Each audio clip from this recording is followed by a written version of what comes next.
Qala al-muallif rahimahullah ta'ala wa nafa'ana bihi wa bi ulumihi fid dharain amin. Muqaddimatun fil madhhab Syafi'i. Ini sebuah kata pengantar daripada mazhab Imam Syafi'i. Jadi dalam melakukan pelaksanaan amaliyah fikih itu diwajibkan secara berindividual memakai atau menganut suatu mazhab. Mazhab yang mu'tabar sampai saat ini cuma ada 4, karena riwayatnya yang terus muttasil, yang terus terhubung sampai kepada si mujtahid itu sendiri, yaitu mazhabus Syafi'i, Ahmad bin Hanbal, Abu Hanifah, Nu'man bin Sabit, dan Imam Maliki, Anas bin Malik bin Anas. Jadi keempat daripada mujtahid ini yang dapat kita ikuti akan keilmuan mazhabnya, karena mereka itu selain dikatakan layak dalam mengelola atau mendokumentasikan, membukukan suatu ilmu pengetahuan fikih, mereka itu juga termasuk imam-imam pembesar pada masanya. Nah, lalu kita hari ini akan membahas tentang manakib atau sedikit cerita perangai yang elok daripada Imam Syafi'i ketika lahir sampai ia menuntut ilmu. Tapi ini dalam jumlah sedikit ya. Jika ingin besar banyak nanti itu ada kitab Manaqibus Syafi'i al-Baihaqi atau Fakhrur Razi. Nah, itu kedua kitab tersebut menceritakan biografi tentang Imam Syafi'i secara lengkap. Jadi kita bahas di sini untuk secara sedikit. Nah, karena kita yang kita intikan pada pengajian kita ini adalah ilmu fikih. Jadi ala kadarnya kita akan membaca akan riwayat Imam Syafi'i. Perlu diketahui pentingnya dalam kita bermazhab ya. Timbul pertanyaan, kenapa harus ke mazhab? Tidak harus ke Quran dan hadis, atau bahasa yang sekarang ada Alkitab dengan as-sunnah. Nah, pertanyaan ini adalah suatu pertanyaan yang mengkecoh ya. Seolah-olah jika sesuatu itu tidak berdasarkan Al-Quran dengan Al-Hadis ya, itu dianggap menyeleweng atau menyimpang dari ajaran Al-Quran dan Hadis. Padahal tidak sedemikian itu. Pentingnya kita kembali ke mazhab ya, sebelum kita kembali kepada Al-Quran dan Hadis. Ini adalah suatu kehati-hatian ya, agar kita itu tidak terjadi akan sifat fanatik. Karena sifat fanatik ini tadi lahir dari suatu keilmuan yang tidak matang, atau keilmuan yang tidak dapat dipertanggungjawabkan oleh kejelasannya, pemahamannya. Banyak daripada tafsir Al-Quran maupun hadis yang telah dipahami secara salah karena mereka berpengetahuan yang sangat pendek ya. Apalagi zaman jarak kita antara kita dengan Nabi itu sudah mencapai 1400 Hijriah. Hanya tertulis daripada mu'tabar aja kitab-kitabnya. Nah, selain itu tidak ada lagi ilmu yang kita dapat untuk secara asli daripada Nabi ya. Cuma Al-Quran dan hadis. Dan Al-Quran dengan hadis itu tidak semudah apa yang dibahas. Karena kedua ini tersebut dalam pemahaman itu mengandung unsur jawami'ul kalim, atau Nabi ketika diutus umur 40 tahun dan wafat umur 63 tahun, itu sekitar masa kehidupan Nabi itu adalah 23 tahun. Dalam 23 tahun ini tadi dapat menyelesaikan konflik syariah dari zaman penasahan syariat terdahulu, zaman bi'satul Nabi, diutusnya Nabi menjadi Rasul, sampai hari kiamat kelak itu akan terpakai oleh syariatnya Nabi yang berdasarkan dengan Al-Quran dengan Sunnah. Dan sudah kita ketahui bahwasanya kejadian daripada masa ke masa itu semakin berubah ya. Dahulu ya ada orang cerita bahwasanya nanti akan ada besi yang terapung di atas air ya. Dengan benda padat besi mereka itu tidak percaya, bahkan mengatakan Ini pendapat yang tidak masuk akal, karena besi itu benda padat. Jangankan besi, kayu yang memiliki unsur kepadatan aja bisa tenggelam ke dalam air. Tapi jawaban itu nanti disahkan atau tidak, atau dibatalkan dalam kemustahilan pada masa era yang selanjutnya. Buktinya sekarang kapal ada di atas air, dapat apapun tidak tenggelam. Setelah itu ada orang bercerita, nanti suatu saat di zaman akan datang akan ada besi yang terbang di atas awan, di langit. Orang yang berakal pendek, ya, itu akan memungkiri, akan memustahilkan. Tidak mungkin. Jangankan besi, bulu andai kata dilempar ke atas awang-awang akan turun. Bagaimana dengan besi yang berketam di atas langit? Tapi jawaban tersebut ditenggak atau dibatalkan kepada masa depan. Seperti itu juga syariat yang dibawa oleh Nabi Muhammad, ya.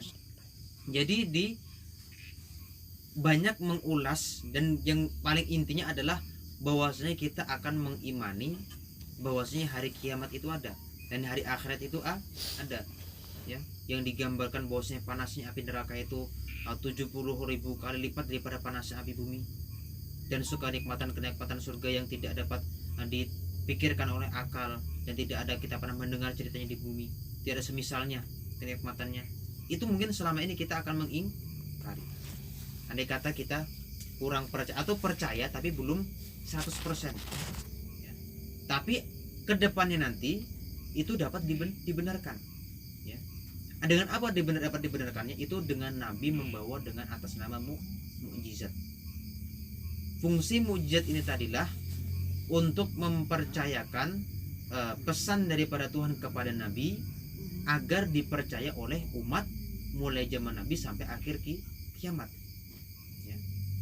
Nah, salah satu mukjizat yang terkandung yang dibawa oleh Nabi itu adalah Al-Quran, ya. Jadi kita kembali ke pembahasan bahwasanya Al-Quran tadi itu suatu hukum yang, dan hadis itu suatu hukum yang diturunkan mulai bi'satu nubuwah umur 40 tahun Nabi sampai dengan umur 63, yaitu berjarak 23 tahun.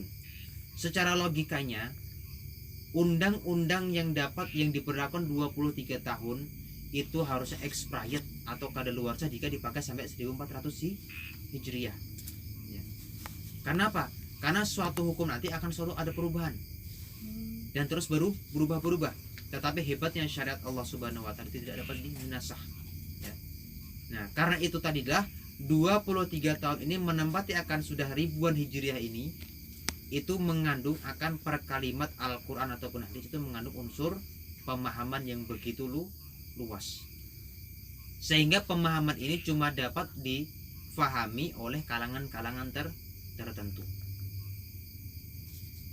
Ulama-ulama kita dahulu untuk bisa menafsirkan Al-Quran itu harus menguasai ilmu alatnya, atau disebut dengan ilmu wasilah kepada penafsiran Al-Quran, ya.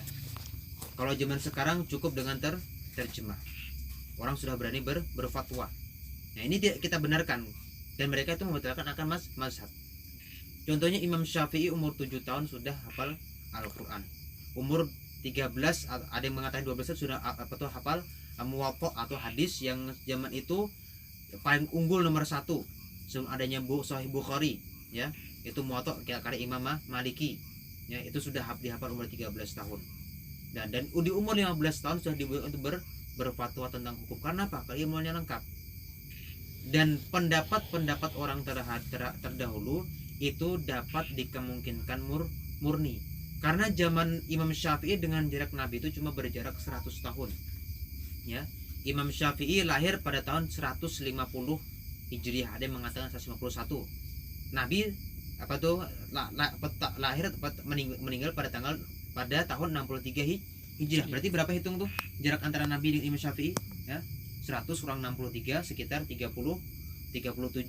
Nah, tambah 50. Nah, sekitar 87 tahun, ya. 87 tahun ini tadi masih menganut akan pemahaman hadis yang murni daripada sahabat, ya.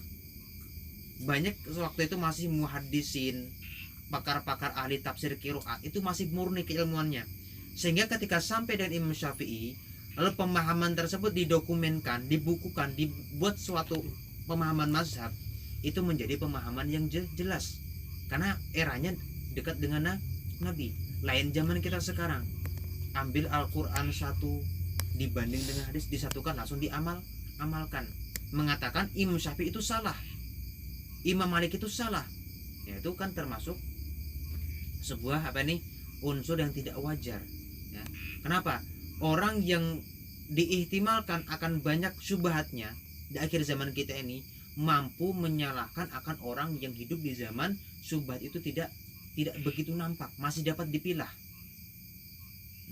Inilah kita fungsinya kembali kepada mazhab, ya, tidak kembali langsung pada Al-Quran dan hadis. Dan juga nanti banyak kita temukan antara ayat dengan ayat, ataupun hadis dengan hadis, ataupun hadis dengan Al-Quran, itu ada yang bertabrakan pemahaman secara zahir, ya. Jika dipaham secara terjemah atau secara nalar biasa, ya, itu dipandang itu betul modelnya itu agak berlawanan. Nah, ini jangan-jangan syariat pelin-pelan, padahal akal kita yang memahami itu tidak cukup, ya. Contohnya ayat yang sering diperdebatkan dengan yang berkaitan dengan akidah, yaitu apa? Laisa kamitslihi syai'un walam yakul lahu kufuwan ahad, dengan apa? Walillahi ala arsyish tawa, satu. Wa banaina sama'a bi aidin, dua, ya. Mereka golongan-golongan yang berlepas dengan mazhab itu mengatakan karena memaham ayat wa banaina sama'a bi aidin, dan kami bentuk ini langit dengan tangan, ya. Lalu dan Allah di atas arasy. Nah, ketika dipahami dengan nalar biasa, ya, tidak membanding dengan ayat yang lainnya, ya. Ya, satu ayat Allah Ta'ala mengatakan tidak ada yang menyerupai Allah sesuatu pun. Pada ayat yang lain Allah Ta'ala itu menyebutkan apa? Wa banaina sama, kami bentuk apa tuh langitnya dengan tangan. Seolah Allah Ta'ala itu mengatakan Allah punya tangan, Allah di atas arasy. Nah, ini kan pahaman yang bertabrakan. Jika dipahami dengan naluri yang tidak, ya, efektif, maka akan berakibatkan kepemahaman yang salah. Nah, karena itulah datanglah Imam Mujtahid yang berijtihad tentang penggalian pemahaman Al-Quran ini tadi, supaya tidak ada mengandung unsur kontradiksi. Akhirnya Pak, ini dilakukan dengan penelusuran ajam wa taufik, gitu. Jadi waktu walillahi al arsyish tawa, Allah Ta'ala bersama di atas langit itu diartikan sebagai Allah Ta'ala menguasai langit. Sebagaimana kita mengatakan bupati sedang duduk di bupati Samarinda atau wali kota sebenarnya telah menduduki singgasana selama 5 tahun. Apakah Pak wali kota itu selama 5 tahun duduk di bangku terus? Tidak. Tetapi menguasai atau mengatur kota Samarinda ini selama 5 tahun. Nah, seperti itu pemahamannya. Berarti pemahaman walillahi al-arsy itu tidak menunjukkan Allah Ta'ala berada di atas langit. Tetapi pemahamannya apa? Allah Ta'ala menguasai akan seluruh alam, ya. Kalau langit aja yang besar bisa dikuasai, apalagi cuma bumi. Pemahamannya dan yang lainnya. Makanya kita intinya harus berpegang kepada mazhab imam-imam mujtahid yang dapat dipercaya dengan keilmuannya. Contohnya adalah Imam Syafi'i. Itu dari segi akidah. Nanti banyak di segi ilmu fikih atau furu'idin disebut, ya. Nah, itu nanti banyak kejadian hadis-hadis yang saling bertentangan. Satu hadis yang Bukhari riwayatnya sahih, Nabi riwayat bahwasanya Nabi pernah minum berdiri, ya. Satu hadis lain Nabi menyuruh minum jangan berdiri, kalau berdiri dimuntahkan airnya. Lalu apa ini nanti hukumnya, ya? Nabi pilih pada jadi tidak. Nabi itu maksum orangnya, ya, terpelihara daripada Allah Ta'ala, langsung tidak itu wa ma yantiqu in wa ila wahyu yuha. Tapi setelah Nabi mengatakan jangan minum berdiri, kalau minum berdiri muntahkan. Satu hadis yang lain ada dilihat oleh sahabat Nabi itu minum berdiri. Bagaimana cara memahaminya? Nah, keilmuan dalam ijtihad atau mujtahid itu hadis yang pertama Nabi minum berdiri ini memberikan hukum bahwasanya minum berdiri itu hukumnya boleh, tapi makruh, ya. Mengantisipasi jangan sampai orang memaham bahwa saya minum berdiri itu hukumnya haram, gitu. Lalu hadis yang kedua tadi menyatakan Karena tadi dibatalkan dengan cara Nabi berdiri, minum berduduk itu hukumnya sunnah.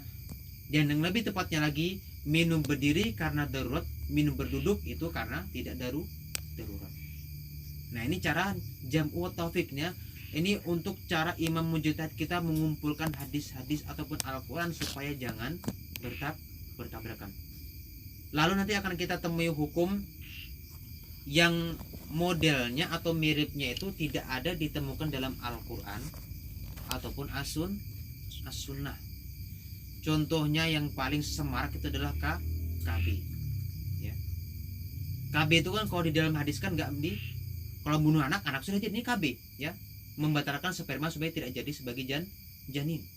Ya. Di Quran tidak disindir, lalu di hadis tidak disindir. Dengan apa? Ijma nanti. Ya, konsensus ulama. Nanti walaupun secara Al-Quran tidak secara langsung, itu secara pemahaman, ya, dari A, B, C dibanding dilahirkan suatu hukum. Atau yang sering kita jumpa adalah tahlilan. Itu adalah apa ini? Sesuatu beberapa dalil yang beraneka ragam dikumpulkan menjadi satu aspek amaliyah. Ya. Kalau kita berpikir di Quran dan memang nggak ada, tapi dalam penentuan atau pengumpulan pemahaman secara apa ini ulama itu ada. Nah, karena itulah kita wajib kembali kepada mazhab, ya. Kecuali kita memiliki akal seperti Imam Syafi'i, memiliki zaman seperti Imam Syafi'i yang dimana itu tidak ada subhat, silahkan langsung kepada Al-Quran hadis. Seperti Imam Bukhari, satu pendapat yang sahih itu tidak berpegang kepada mazhab, langsung berpegangan dengan mazhab ahlul muhaddisin, mazhabul muhaddisin langsung. Jadi hadis banding langsung amalkan. Bolehkah? Boleh, karena di zaman itu memang apa ini tidak banyak syubhat. Ya, lalu kita pelajari tentang riwayat Imam Syafi'i kita yang telah meriwayatkan dan berjasa yang sangat banyak di Indonesia, karena Imam Syafi'i ini sendiri adalah mazhab mayoritas ulama di Indonesia. Kalau di Mekah itu memakai Imam Ahmad bin Hambal, karena penerus beliau, generasi beliau itu adalah berdomisili di kota Mekah. Kalau penduduk Madinah itu berpegang teguh dengan pendapat Imam Malik. Makanya kalau tarawih di Mekah 20, ya. Kalau di Madinah 30. Ya. Itu kalau pendapatnya menurut imam masing-masing. Kalau kayak di Baghdad yaitu menganut imam seperti Abu Hanifah. Kayak di Yaman itu kebanyakannya Imam Abu Hanifah.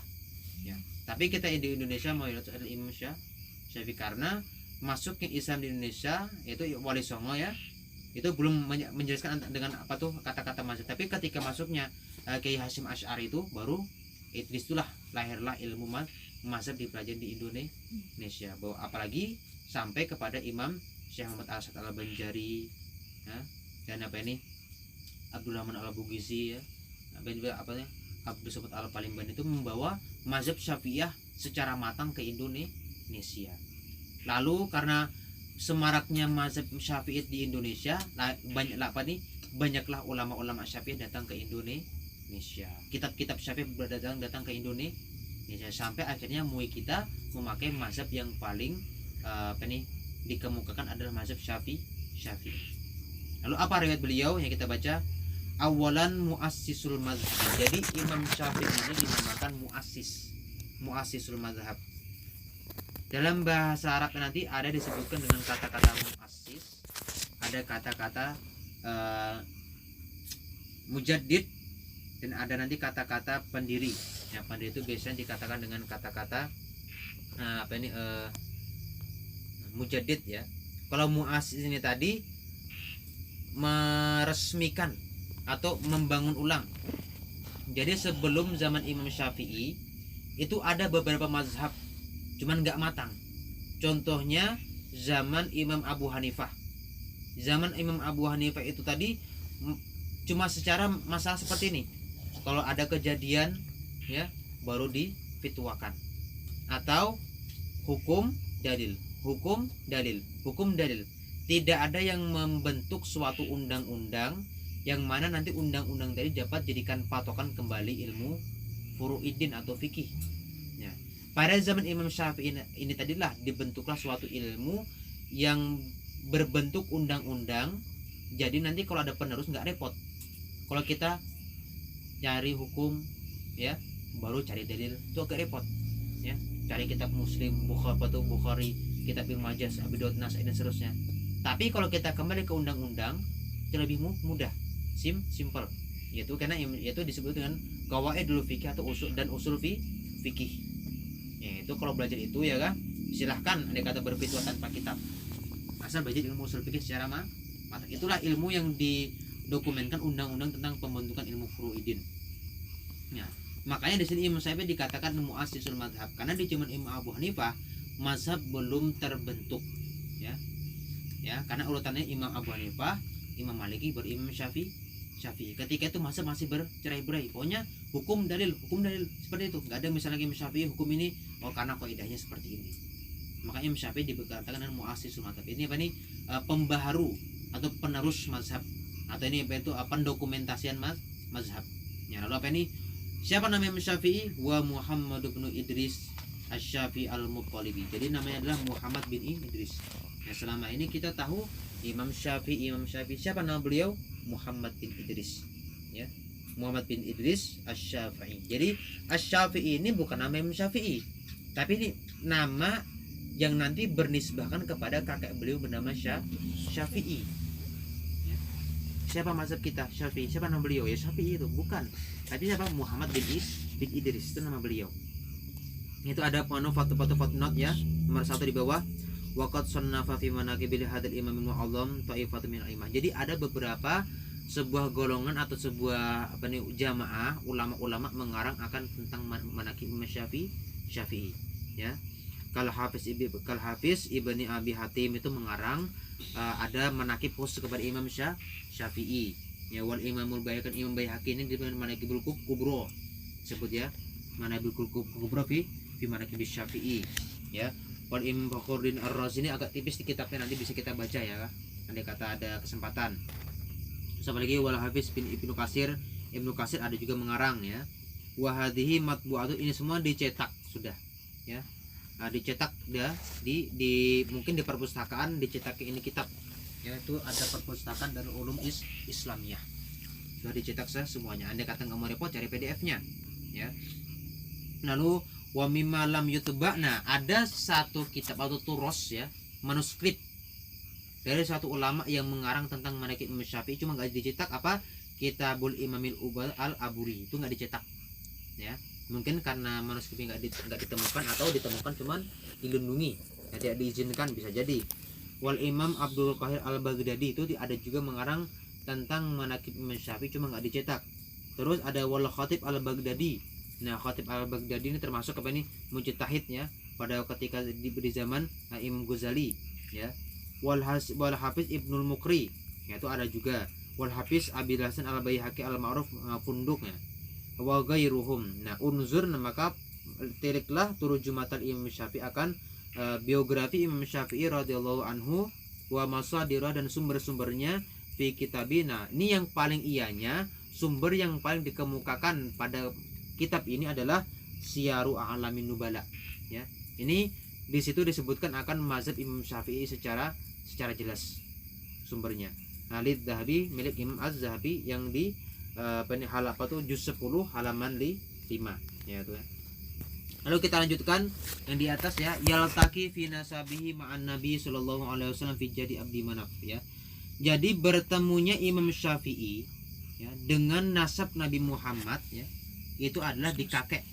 Berarti ini bahwasanya Imam Syafi'i ini bukan Bani Alawi ya, bukan habaib, cuman untuk kealimannya luar biasa ya kan. Ada digolongkan, ada Banul Muttalib, ada Banul Hashim, ada Banul Alawi.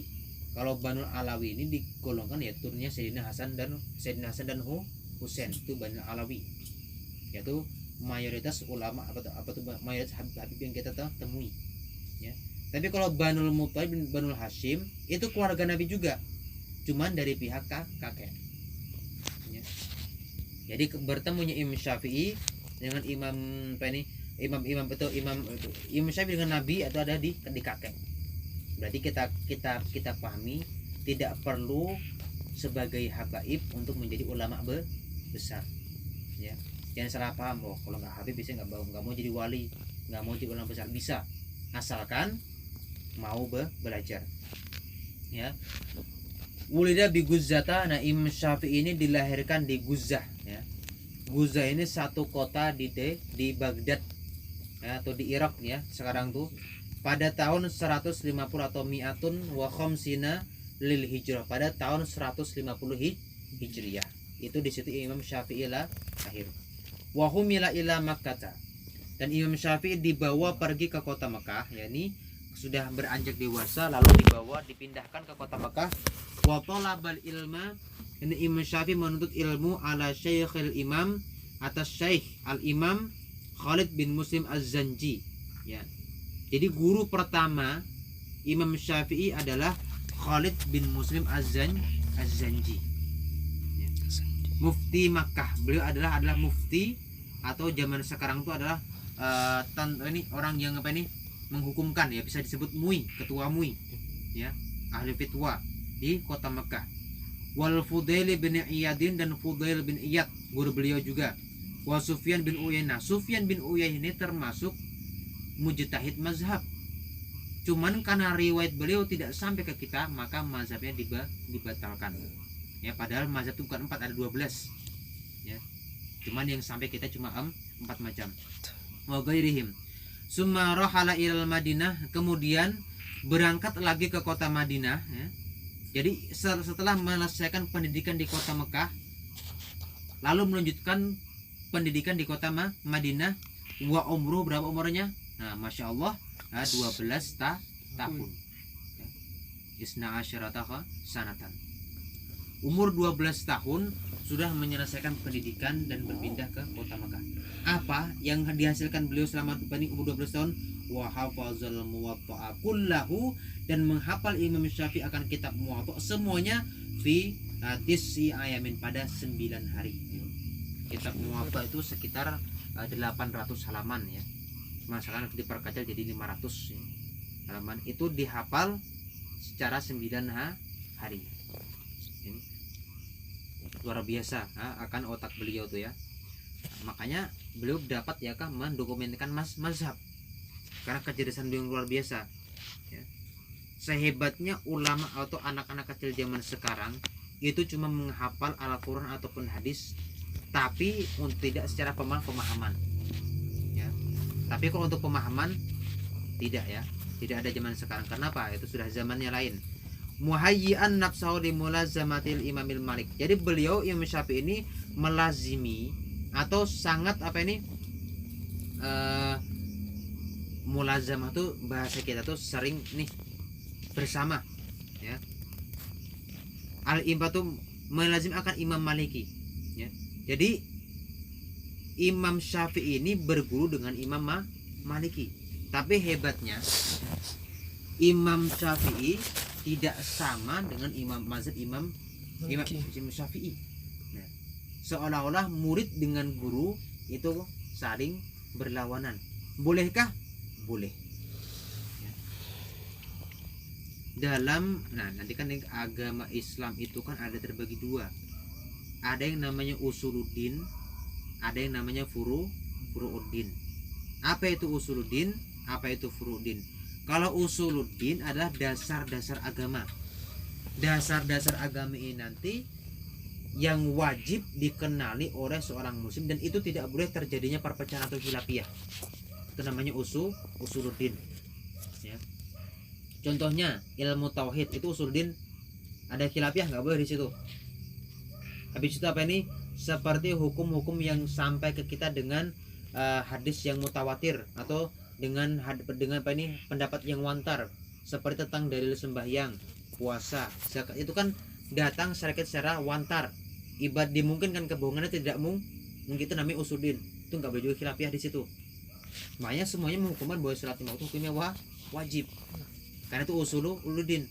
Dibawa oleh Nabi, didengar sahabat banyak, tabiin yang mendengar banyak, tabiin yang mendengar, sampai ulama kita yang banyak tuh bosnya mulai zaman Nabi sampai sekarang 5 waktu hukumnya wajib. Itu namanya hadis mutawatir atau disebut dengan usuluddin. Dampak bahwasanya kita tidak mempercayai usuluddin itu adalah hukumnya murtad atau kafir. Tapi kalau kita ke pembahas ini, kalau kita tidak percaya suatu hukum cuman atau menyalahkan tapi dalam lingkupan hukum furu'idin, itu tidak apa-apa, tidak mengakibatkan kepada kemurtadan. Seperti ya Darun Najah atau di Al-Iman ya, itu dengan babul jannah witirnya belain ya. Di babul jannah itu witirnya 3 rakaat langsung sekali salam. Di masjid lain 2 kali, betul 3 rakaat 2 kali salam. Nah, bolehkah berbeda? Itu tidak apa-apa. Itu tidak mengakibatkan suatu yang fatal ya. Kenapa? Karena ada dalilnya. Kenapa seperti itu? Karena pengambilan tentang hadis apakah witir itu 3 rakaat secara langsung itu cuma pemahaman Imam Mujtahid. Hadis yang menyatakan Nabi langsung 3 kali langsung salam atau 2 kali baru sekali salam itu tidak ada yang jelasnya. Cuman Nabi hadis teksnya cuma berwitir. Lalu dikemungkinkan bosnya as-salatul laili masna atau tasbih witir bil maghrib itu baru diajukan oleh dalil. Jadi andai kata kita mengatasi khilafiyah dalam mazhab fikih itu jangan jadikan problem utama ya. Ini kesalahan kita kalau ngaji ilmu fikih tapi gak ngaji ilmu mazhab, boleh ke kampung menyalahkan orang. Ini hukumnya haram, ini bid'ah, ini salah. Kenapa? Karena kita ini gak memaham atau mempelajari ilmu mazhab nanti itu. Kita nanti. Lalu ya summa rohala itu tadi. Summa akhadha anil imamil maliki hatta surah alamatul labih. Kemudian jadilah ia di sisi Imam Maliki akan murid yang paling alim. Jadi murid paling alim Imam Maliki adalah Imam Syafi'i. Ya, wa akhadha an ahli Madinah wa Makkah, dan ia menjadi daripada ataunya itu banyak mengambil daripada ilmu dari penduduk Madinah dan Mekah. Jadi sumber ilmu Imam Syafi'i awal pertama kali belajar adalah kota Mekah dan Madinah yang dahulu, bukan zaman sekarang ya. Karena zaman Imam Syafi'i ini muncul syubhat pertama kali, yaitu ketika khilafah Al-Ma'mun yang mengatakan karena beliau sebetulnya lebih cenderung ke Syiah ya, dan Mu'tazilah, itu beliau mengatakan Quran ini adalah baru, tidak kodim. Nah, ini nanti ada di fitnah ya Kak, dapat fitnah atau mihnah betul Imam Syafi'i nanti ya. Ini nanti yang Imam Ahmad ya bin Hambal nih dipenjara dan dicambuki di situ sampai ketika dijatuhkan hukuman kematian Raja Al-Ma'mun sebelum sampai sudah meninggal ya. Tapi kalau Imam Syafi'i, beliau memikirkan akan generasi penerus beliau tentang ilmu, jadi beliau memakai kalimat yang dalam bahasa balaghah itu tauriyah, tapi kalau bahasa ma'alabiyu ya. Ketika Imam Syafi'i jadi dikumpulkan ya ulama, jadi ditanya akan Imam Maliki dengan Ahmad ya, beliau menjawab bahwasanya Quran itu adalah tetap mengatakan qadim, kalam Allah adalah qadim ya. Imam Syafi'i ditanya, apa jawaban beliau ya? Zabur, Taurat ya, Injil, Al-Quran ini adalah baharu ya. Kalau kalian paham ya, yang baharu itu bukan 4 kitab tersebut, tapi jari ini ya. Itu sebuah model kedustaan tapi memiliki masalah tersendiri ya. Ketika itu termasuk juga kecerdasan Imam Syafi'i. Ketika Imam Ahmad ditanya Quran itu barukah, qadimkah? Qadim, disiksa.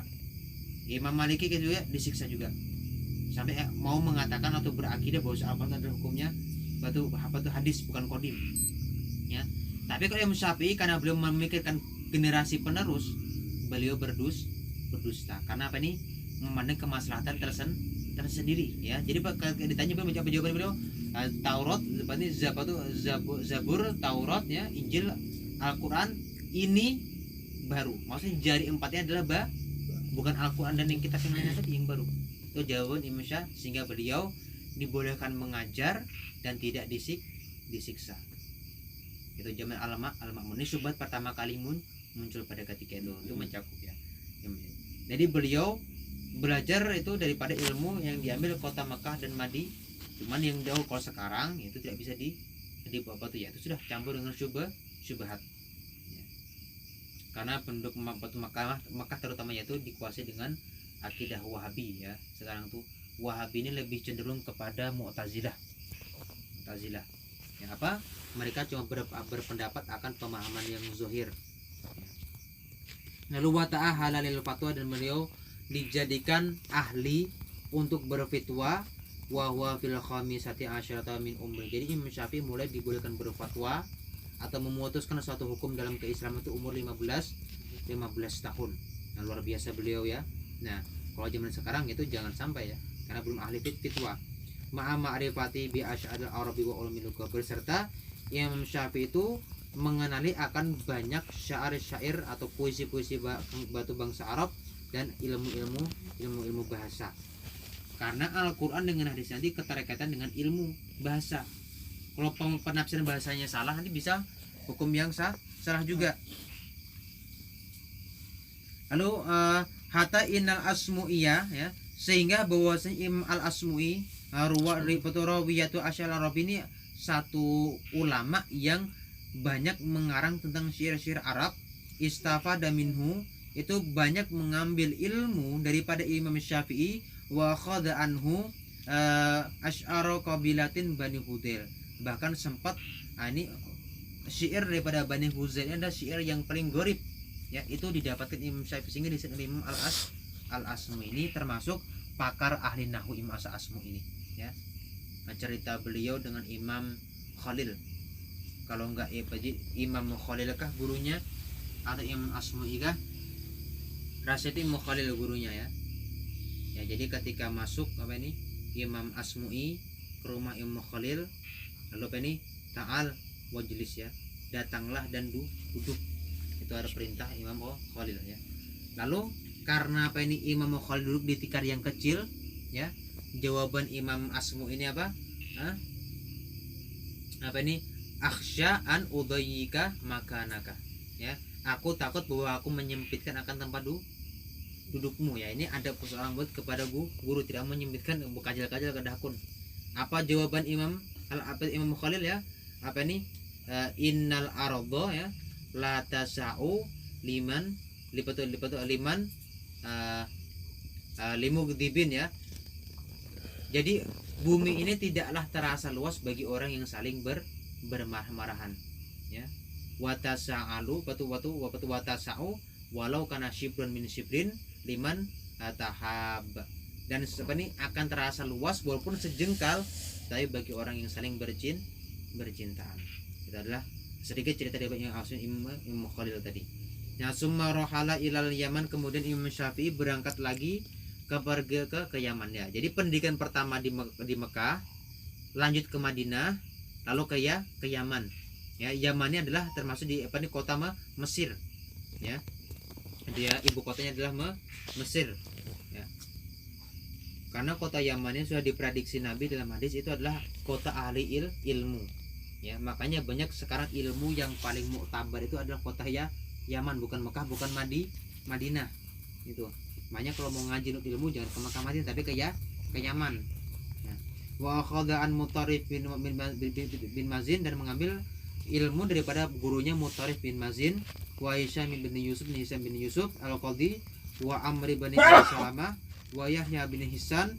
Summa, kemudian setelah menyelesaikan pendidikan daripada kota Yaman ya, ilal Iraq, pergi ke kota Irak. Wa akhadha, dan ia mengambil ilmu an Waqi' bin Jarrah. Nih, Waqi' bin Jarrah ini adalah murabbi bagi Imam Syafi'i ya. Karena Imam Syafi'i ini banyak pengaduan terhadap Imam Waqi', termasuk sebuah puisi yang dikarya oleh Imam Syafi'i tentang keadaan Imam Syafi'i yang lambat hafalan ya. Sakautu ila Waqi'in su'ahibsi ya. Aku mengadu dengan Imam Waqi', ini guru beliau, murabbi beliau, su'ahibsi, akan jahatnya ini hafalan, maksudnya lambat hafal atau hafal bisa kesilang. Fa arasyadani ila an atrukal ma'asi. Lalu wasiat daripada Imam Waqi' an atrukal ma'asi, bahwa aku meninggalkan akan maksiatnya. Fa inal ilma kanurin fanurula yahdilil qalbil asih, bahwa ilmu itu seperti cahaya ya. itu tidak dapat diberikan kepada hati orang yang maksiat. Jadi problem kita kalau sulit menghafal itu bukan otak kita, tapi karena kita ahli maksiat, dosa kita terlalu banyak. Kenapa? Ilmu, tapi ini ilmu agama ya, bukan ilmu lainnya ya. Al-Quran ataupun hadis itu kalau sulit menghafal itu karena kita banyak dosa. Karena ilmu Al-Quran atau hadis yang bersumber tersebut itu adalah sebagai cahaya, dan cahaya Allah Ta'ala tidak mungkin ditaruh pada hati yang kotor, hati yang bersih baru mau masuk ini.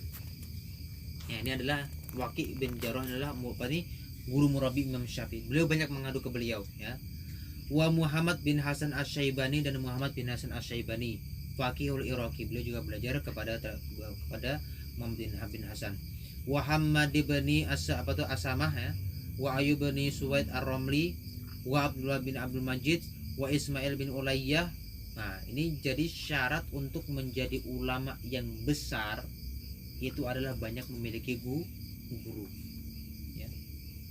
Jadi jangan sampai ini bukan guru murabi. Kalau guru murabi cuma satu. Tapi kalau guru untuk keilmuan, pemahaman itu nggak boleh cuma satu, harus banyak. Makanya kalau kalian nanti baca riwayat orang-orang yang terkemuka dalam tokoh agama itu, maka banyak berguru, bahkan ada sampai ribuan gurunya. Nah, seperti guru suku itu gurunya adalah ribuan, nggak cuma sedikit. Kalau kita berapa, paling puluhan aja kalau itu sudah merasa banyak ya kada. Nah, wa allafa kitabahu al-hujjah, jadi Imam Syafi'i mengarang kitabnya yang bernama Al-Hujjah. Ya, ini kitab pertama kali yang dikarang Imam Syafi'i. Cuman karena Imam Syafi'i waktu itu masih dalam perekonomian yang sulit, jadi kitab beliau itu cuma ditulis di tulang-tulang atau di buku-buku atau perpustakaan yang sudah nggak dipakai, buku nih kitabnya dibuangi, beliau terus di pinggirannya itu yang kosongnya itu Imam Syafi'i saking perekonomian sulit beliau yang sulit itu tidak merasakan putus asa untuk tidak menuntut ilmu ya. Wa jamaah, makanya kitab Al-Hujjah ini tidak ditemukan, cuma mulai al-imla itu aja. Wa jamaah fi mazhab al-qadim, dan Imam Syafi'i itu menghimpun itu adalah mazhab qadim. Nah, Imam Syafi'i ada memiliki dua mazhab, ada yang namanya mazhab qadim atau qaul qadim, ada mazhab jadid atau qaul jadid. Yang diamalkan wajib itu adalah qaul jadid. Jadi kita nggak boleh berpegang kepada qaul qadim kecuali nanti ada 12 ya masalah, 13 kah 18 kah, itu nanti di bawah itu ada foto tadi, itu perkataan yang diambil diutamakan qaul qadim dengan qaul jadid. Nah, ini pentingnya kita mengaji secara matang ya. Kalau kita mengaji tidak matang, maka apa? Bisa tumpati qaul qadim. Contohnya ya, pendapat Imam Syafi'i tentang sholat maghrib, waktu sholat maghrib ya, di antara qaul jadid dengan qaul qadim. Kalau qaul jadid Imam Syafi'i mengatakan itu rumit ya, pokoknya hilang syafaq merah, ini ufuk merah tuh hilang habis waktu maghrib. Itu diihtimalkan bahwasanya tenggelam matahari ya, berwudu ya, waktunya itu dihitung, menutup aurat, sembahyang 2 rakaat ya qobliyah maghrib, besok langsung qomat, langsung sembahyang 3 rakaat, besok pulang salam dan berdiri sembahyang 2 rakaat, habis waktu maghrib. Itu kalau kita pakai qaul jadid. Jadi waktunya itu cuman sekitar 15 menit sampai hilang syafaq merah. Tapi qaul qadim mengatakan sampai hilang syafaq putih di langit. Jadi kan pertama maghrib itu warna awan merah kan. Kalau sudah kuning jadinya, nah itu sudah menjadi betul apa ini? Habis waktu maghrib. Itu qaul jadid. Nah, lalu dipilah oleh ulama, tentunya Imam Nawawi ya. Itu beliau mengutamakan qaul qadim. Kenapa? Qaul qadim yang ini mengatakan waktu maghrib itu sampai hilang syafaq putih ya, atau syafaq kuning ya bahasa di hadisnya itu sahih ternyata. Terdapat dalam kitab Bukhari kalau nggak Muslim. Nah, karena itulah, dan apa ini riwayat yang kedua nih, selain karena masyarakat rumit dan pendapat itu secara apa istimbat aja ya, tidak secara tasrih, tidak secara jelas, jadi dipakailah qaul qadim. Itu sebagian qaul yang dipakai ya. Makanya kalau pakai qaul jadid sulit ya, Pokoknya maghrib tuh nggak ada yang selawat-selawatan di masjid tuh, aja langsung komat gitu ya. Terus apalagi, jadi wa jama'a fi mazhab al-qadim wa akhadha 'anil imam Syafi'i mazhabahu a'immatun kubbarun ya. Jadi setelah Imam Syafi'i membuat mazhab, banyak kubbarul ulama atau pembesar-pembesar tokoh imam atau tokoh ulama mengambil kepada Imam Syafi'i ya. Nah, makanya mazhab beliau masyhur. Siapa? Kal Imam Ahmad. Jadi Imam Ahmad bin Hambal sebelum beliau berasing dengan mazhab sendiri mengambil mazhab Imam Syafi'i. Jadi ini modelnya tuh ya, model kayak guru mengguru ya. Imam Maliki memiliki murid Imam Syafi'i. Imam Syafi'i memiliki murid Imam Ahmad, dan ketiganya punya mazhab masing-masing. Nah, ini Imam Ahmad nanti lebih cenderung kepada qaul qadim Imam Syafi'i riwayat beliau. Makanya berasing beliau tuh. Nah, wal Imam Abi Tsauri. Nah, Imam Abi Tsauri ini murid Imam Syafi'i. Ini Sufyan as-Tsauri ini. Abi Tsauri ini juga betul mujtahid mazhab. Cuman bedanya nggak sampai ke kita mazhabnya. Putus setengah jalan riwayatnya karena beliau lebih cenderung ke ilmu tasawuf, dan ilmu tasawuf itu mengajarkan tidak suka masyhur ya. Makanya mazhab beliau tidak teriwayatkan ya. Sumatawa, jadi murid Imam Syafi'i ini menjadi dua mazhab lagi, mazhab Imam Ahmad dan mazhab Abi Tsaurin. Nah, sumatawa jahi ila Misra, kemudian kembalilah Imam Syafi'i atau menuju ke Mesir. Wataghayyara ijtihadu, itu salah bahasanya, itu ijtihadahu bukan ijtihaduhu ya. Dan Imam Syafi'i merubah akan ijtihadnya dari qaul qadim, dibentuklah kembali qaul jadid ya. Fi kasirin minal masail, daripada kebanyakan masalah-masalah. Faraja'an aqwalihil qadimah, maka Imam Syafi'i mentarji atau membatalkan akan qaul-qaul yang dahulu, qaul qadim, wa assasa, dan memperbarui mazhabahul jadid, akan mazhab yang jadi. Jadi yang kita pakai saat adalah qaul yang baru Imam Syafi'i, yaitu qaul yang dicetak atau dicatat di kota Mesir, bukan di kota apa ini, Irak tadi, di Baghdad tadi. Wa amla kitabahu al-um. Nah, ketika inilah Imam Syafi'i menulis akan kitab al-um. Kalau di sini amla bahasanya. Kalau amla itu berarti Imam Syafi'i mengapa tuh bepandir, muridnya yang mencatat tuh imla namanya ya. Itu ada yang mengatakan langsung dengan tangan Imam Syafi'i sendiri.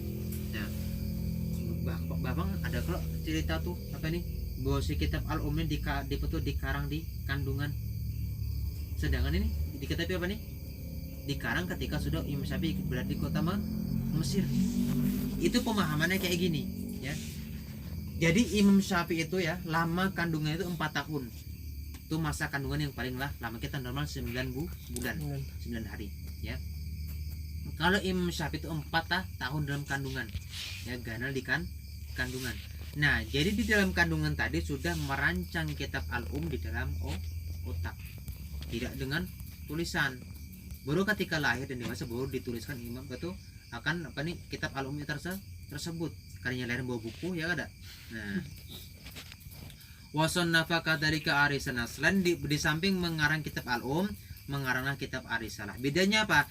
Kalau al-um ini kitabnya ke fikih, kalau Arisalah kitabnya ke usul fikih.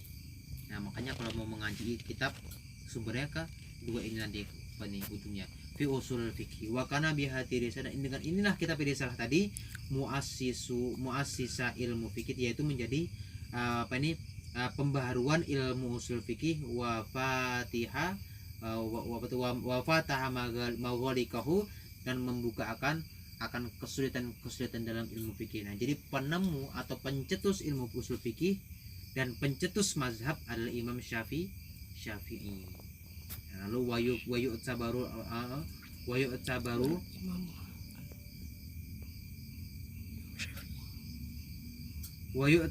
Imam Syafi'i, dan diiktibar atau dipandang akan Imam Syafi'i mujaddidal mi'atis saniyah.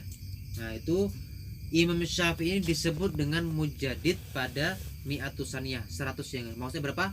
Umur 200 tahun Hijriah. Ya kan ada tuh hadisnya nanti ya, bahwasanya setiap 100 tahun sekali pasti ada ulama mujaddid itu mujaddid namanya. Ya, pasti ada tuh pada kurun 100 tahun sekali. Apa itu mujaddid? Mujaddid ini nanti fungsinya ulama yang memperbarui hukum yang tidak layak pakai itu diganti. Itu fungsi mujaddid nanti. Wow, syaratnya gampang ya. Harus hafal ya, hadis ya, itu tidak terhingga. Hafal matan dan sanadnya. Al-Qur'an tafsirnya. Ya, mujaddid. Nah, yang kita kenali sampai sekarang yang yakin mujaddid pada tahun itu 1000 ya. Mi'atul Asyarah siapa? Imam Abdullah Al-Had itu termasuk mujaddid. Yang Ghazali termasuk yang mujaddid umur 500 ya.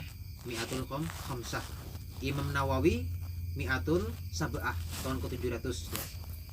Imam Suyuti 8 kah 900 ya.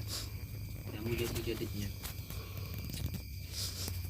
Li'anau jama'a baina ulumil hadis wa ahli ra'yi, karena Imam Syafi'i lah yang mencakup di antara ilmu hadis dan ahli ra'yi. Zaman dahulu ya, kayak zaman sekarang ya, buahan Wahabi mengatakan hadis aja kita nggak usah pakai mazhab ya. Orang Bahari mengatakan masih nggak usah pakai hadis ya. Ahlur ra'yi ini kalau dalam perkuliahan itu disebut dengan mazhabul mutakal atau ilmu kalam. Apa bedanya ilmu hadis dan ilmu kalam?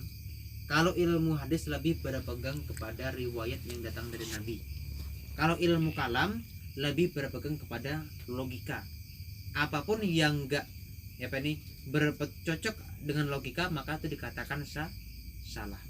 Lalu dikumpulkan dengan Imam Syafi'i, lahirlah daripada yaitu usul pikiran itu ya, pemahaman hadis dan pemahaman logika itu alur ra'yi. Wa arsa qawaidah ilmu usul fikih ada beliau adalah membuat akan kaidah ilmu usul fikih ya, beliau membuat ya itu fatah ila ittala'ihil wasi al hadis wa riwayatil rijali. Kan beliau apa nih menyandarkan kepada ditiliknya yang sangat luas daripada hadis dan riwayat dan rijal dan rawi-rawinya al Quran wa ulumi wa tarikh, dan termasuk juga Imam Syafi'i ini cerdas dalam ilmu tarikh ya, wasyair dan syair wal adab, makanya ada Diwanus Syafi'i ya, itu syair kumpulan Imam Syafi'i, wal adabi ilmu sastra wal lugah dan bahasa. Wa wara'uhu wa taqwahu wa zuduhu fid dunya ya. Dan Imam Syafi'i ini juga termasuk orang yang wara' dan bertakwa dan yang zuhud. Nah, apa bedanya wara' dan zuhud ya? Ini ada kata-kata wara' dan zuhud. Kalau wara' itu apa ini? Meninggalkan yang syubhat. Kalau zuhud itu mengurangi yang halal. Bedanya tuh berarti masih tinggi makom zuhudnya. Wa tawaffa rahimahullah bil Qahirah, dan Imam Syafi'i wafat di kota Qahirah, yaitu disebut Al-Kairo. Qahirah itu bahasa kita Al-Kairo ya, karisan kita Al-Kairo. Sanata pada tahun 204 yang hari mengatakan 25 lil Hijri pada tahun Hijriah. Lalu apa komentar murid beliau? Nah, waqatnya qad qala anhum Ahmad. Nah, ada perkataan tentang Imam Syafi'i yang bersumber daripada Imam Ahmad. Apa kata Imam Ahmad memuji guru? Kanal Imam Syafi'i, bahwasanya Imam Syafi'i itu kasyamsi lid dunya, itu sebagai sama seperti matahari bagi dunia. Jadi Imam Syafi'i ini seperti matahari untuk dunia. Maksudnya ilmunya ini akan menerangi dan sangat jelas. Wakal afiyati lil badan, dan sebagaikan kesehatan di badan. Ayo, ada ban cuma garing nyaman lah. Imam Syafi'i seperti kesehatan di badan. Fahal taroli hadaini man khallafa wa au anhuma min iwadin, maka adakah engkau lihat bagi dua macam ini tadi daripada yang ditinggalkan atau yang ada, atau daripada keduanya daripada gantian? Adakah dua macam yang lepas tuh dua ini tadi, andai kata ada salah satu aja ya sehat ya, tapi matahari kada bersinar kada kau bercari ya, atau matahari ada cuma awak kada kada sehat kau begawian kada kau. Jadi misalnya seperti dua macam ini tadi. Wa qala rahimahullah nah apa kana fiqhu kuflan ala ahlihi hatta fatallahu bisyafi. Apa bahwasanya fikih pada zaman sebelum Imam Syafi'i itu seperti tergembok atau terkunci, masih rumit. Tapi apa? Sehingga terbukalah di lisan Imam Syafi'i. Jadi fikih ini terasa jelas ketika ada Imam Syafi'i. Waqal Imam Abu Zur'ah ya, apa kata Imam Zur'ah? Ma'alamu ahadan, tidaklah ada orang yang paling alim, sesuatu halaman yang itu 3 tuh ya, 33. Tidaklah ada yang lebih alim daripada seseorang pun ya, a'dhama minnatan, yang paling banyak atau besar minnah apa ini jasa ya, orang yang paling alim dan orang yang paling besar jasanya ala ahli Islam atas agama Islam minasyafi'i. Imam Syafi'i itu memiliki keilmuan yang luar biasa dan memiliki jasa yang begitu besar kepada umat Islam sedunia. Itulah ya sedikit daripada cerita daripada Imam Syafi'i rahimahullah taala wa radiya anhum. Amin ya. Nah, lalu nanti kita bahas ada nih sanian a'immatul mazhab, ini tentang imam-imam mazhab ya. Ini sebelum kita memasuki ilmu fikih ya, karena kita juga apa nih ada jamaah yang masih belum terkumpul, jadi kita apa ini banyak membaca sebelum ini, yaitu muqaddimah dulu ya kan. Ini nanti sampai halaman 50 baru mulai baca fikih ya. Makanya saya sebar PDF-nya ke WA supaya ada simakan. Nah, dan ini ada apa nih, keberkahan itu ada ya. Jadi kalau mata kita sering melihat akan bahasa Arab ya, itu akan terasa mudah nanti untuk membaca Al-Qur'an ya. Asal dilihat ya, bukan dilihat ya, kan ada faedahnya yang ada ya. Jadi kalau kita sering ya melihat, makanya kita andai kata sering membaca ya, apa ini, pengetahuan kita akan luas ya. Tapi untuk kita supaya mendisiplinkan bisa membaca itu sulit ya. Kita mau bisa membaca Quran ya setiap harinya misalnya 1 juz ya, itu akan terasa sulit kalau kita langsung mendisiplinkan langsung membaca. Cuman kalau kita pakai cara melihat Al-Qur'annya dulu ya, jadi Al-Qur'an itu dibuka dulu, dilihat tulisannya, mau tuh kan terbaca gitu ya. Jadi seperti juga kitab ya, kalau kita suka melihat akan kitab tulisannya, maka nanti akan ada hasrat kita apa ini untuk keinginan ingin bisa membaca kitab. Tapi kalau kitabnya tidak pernah kita lihat ya, maka tidak ada keinginan. Jangan keinginan, kitabnya nggak kenal, itu kan, itu kuncinya. Nah, dan ya biasanya ya kalau kita ingin mengawali suatu perkara dan kita mempunyai himmah ya atau azam, cita-cita yang tinggi, walaupun kita nggak kesampaian, itu akan ada penerus kita nanti, entah anak ataupun teman kita ataupun keluarga kita ya.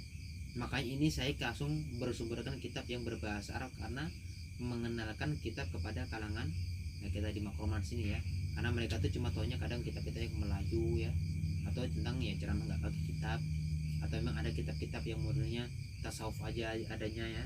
Itu yang kita kenalkan tentang kitab ini karena harapan kita nantinya bahwasanya kitab ini dapat tersebar luas di Makroman. Kalau bisa seluruh remaja bisa membaca kitab itu nanti. Makanya saya tarik jamaah remaja, kita kenalkan ke kitab. Dengan saya di sambutan situ bisa kita bagi ingin bisa baca kitab, kita sekolahkan ke Yayasan Nurul Mustafa di sambutan tersebut. Ini memancing daya tarik masyarakat. Karena kalau kita terus mengaji dengan cuman kitab Melayu, kita bukannya meremehkan kada, cuman kita mencari apa ini simpati dari masyarakat supaya kenal dulu kitab. Karena kalau orang tua kenal ke kitab, wah anakku pengen juga seperti itu, masukkanlah kepada pendidikan yang bisa untuk jurusan membaca akhirnya bisa membaca kitab itu. Nah, jadi ketika kita nih ya ingin merintis ya, ingin bisa membaca kitab, lalu kita melihat kitab pun nggak kesampaian misalnya karena disebut kenafkahan, mencari nafkah atau yang lainnya, maka nanti akan anak kita nanti kita turunnya kan tuh ya. Tapi kalau kita cuman pengajian, ikut hadir tanpa ada kitab, dengar ceramah, kesan-kesan yang kita catat, pulang, besok kayak gitu lagi, pulang, besok kayak itu lagi, pulang, paham juga keadaan majelis ya, cuma apa yang dapat raminya aja, itu nanti cuman ya itu sudah selamanya, dan anak kita pun nggak ada keinginan kayak itu. Tapi kalau kita sudah ingin ya, memulai ingin membaca kitab, minimal melihat ya, nanti akan ada penerus kita, insya Allah. Ini sudah jadi sebuah apa ini, bukan apa ini sekedar cerita ya. Bahkan teman-teman tuh banyak ya yang karena ayahnya aja sering ikut majelis yang ini berdasarkan kitab, anaknya pun bisa membaca kitab. Nah itu dengan daya tariknya itu ada, itu ada nanti ada nazar Tuhan ya, karena keinginan kita ingin paham di agama. Kalau kita berkitab sistemnya, maka nazar Tuhan itu ada pandangan Tuhan atau berkah daripada musharif itu akan tersalin kepada kita. Kalau nggak bisa juga kita terlaksana, maka akan terlahir ke anak-anak kita nanti. Apalagi kalau kita sudah bisa baca kitab ya, nah, maka akan untuk mengajarkan ke anak ini mudah ya. Tanya Rojabi itu berapa kali pertemuan kita Rojabi ya? Mungkin 20 kali ya, ya mungkin 20 kali itu sudah luar biasa perkembangannya ya. Itu pun ya waktunya apa ini terbatas ya, kita ya kadang disebut kesibukan atau lainnya. Bagi saya akhir-akhir ini sangat sibuk juga ngurusin di pondok sana. Nah nanti kalau sudah di pondok itu bisa setiap hari. Teman-teman, usulan saya yang pertama, metode pondok kita dimasukkan metode untuk cara membaca kitab agar lulus itu bisa membaca Nah kalau sudah mau baca kitab, mau masuk pondok manapun pasti diterima. Sekarang ya jalur keluar negeri utamakan apa juga membaca kitab sekarang tuh. Nah makanya mulai dari kita dulu ya. Kalau nanti generasi kita ingin untuk generasi ahli kitab ya, maka mulai untuk diri kita sendiri. Itu tadi ya. Nah jadi kemudian akan kita bahas yang kedua, yang kedua a'immatul mazhab, tentang imam mazhabnya. Ini kita sambil mengambil berkah akan imam-imam ulama kita. Terkadang kita terkecoh ya. Nah kalau saya mendengar imam-imam sufi, baru kita terasa dapat berkah. Padahal kalau kita sering mengkuya atau mengungkit-ungkit akan peran-peran dalam imam ahli fikih, maka kita pun akan ada himmah untuk belajar ilmu fikih. Tergantung kita. Kalau kita suka mendengar menakib ilmu tasawuf, maka kita akan tersalin ilmu tasawuf. Kalau itu berkat ulama tasawuf tersalin ke kita. Kalau kita suka mendengarkan ilmu menakib tentang ilmu fikih, maka fikih pun akan terlahir ke kita. Kalau kita suka dengan menakib tentang ulama nahu, maka nahu pun akan terlahir ke kita. Kemana kita sukanya ke ulama. Jadi kunci utama untuk kita berpemahaman itu bukan ilmu, tapi ulamanya dulu. Lebih cinta ke ulama mana?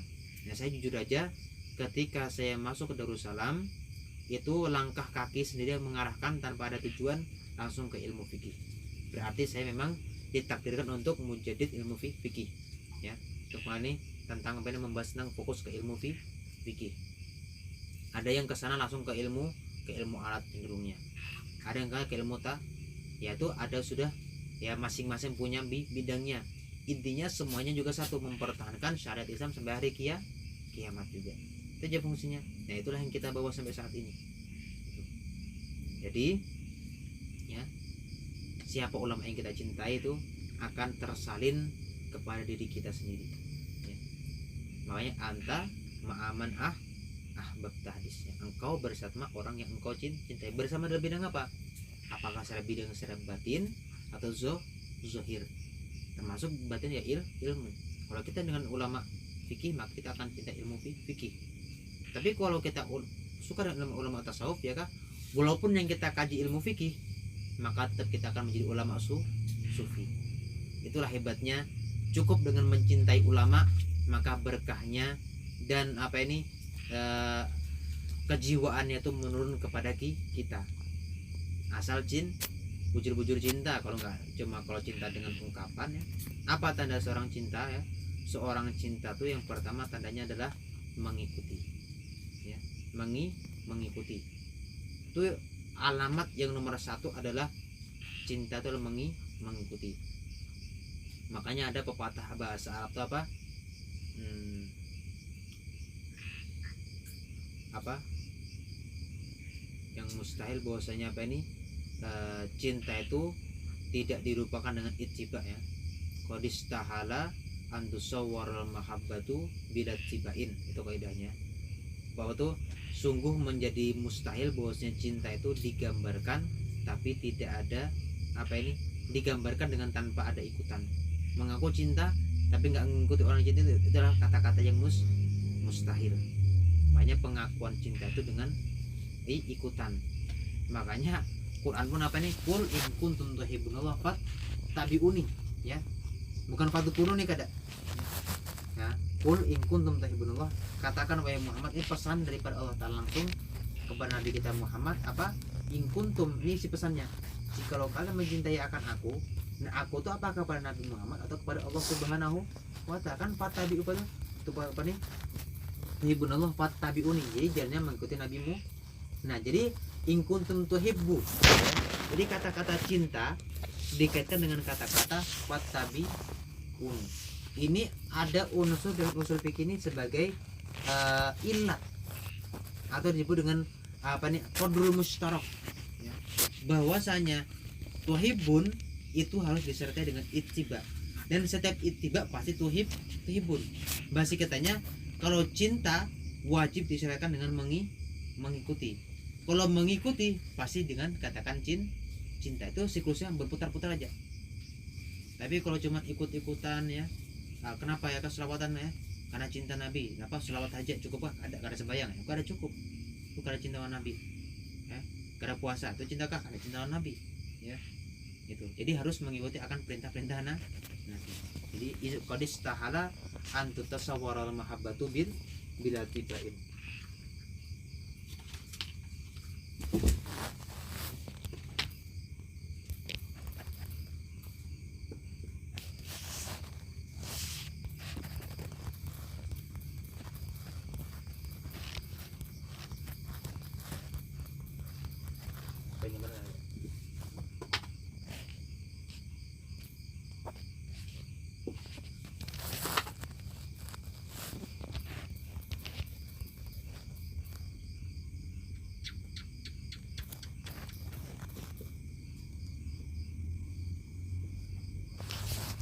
Muhalun antuta seorang mahabbatu bila tibain, tepat Arab ya. Mustahil bahwa digambarkan rasa cinta itu tanpa ada mengikuti, itu sangat mustahil. Jadi kalau kita makanya ada di sini dalam kitab-kitab fikih atau tauhid itu apa hukumnya kita mengaku kita cinta kepada Allah, aku cinta Allah, aku cinta Nabi, apa hukumnya? Yaitu kalau tanpa diiringi dengan himmah yang kuat itu adalah kata-kata dusta. Makanya kalau orang sufi atau ulama wali tasawuf itu biasanya apa kamu cinta ya? Insyaallah ya. Jawabannya itu insyaallah cinta. Karena itu bergantung kepada fiil atau masyiat kehendak Tuhan. Karena kita bisa cinta dengan Allah atau Nabi karena kita dicintai. Gitu ya. Makanya kalau jangan mengatakan cintakah? Ya, cinta. Itu menjadi unsur kemunafikan kalau kita tidak mutabaah ya. Insyaallah ya cinta. Ada ditanya ditanyakan?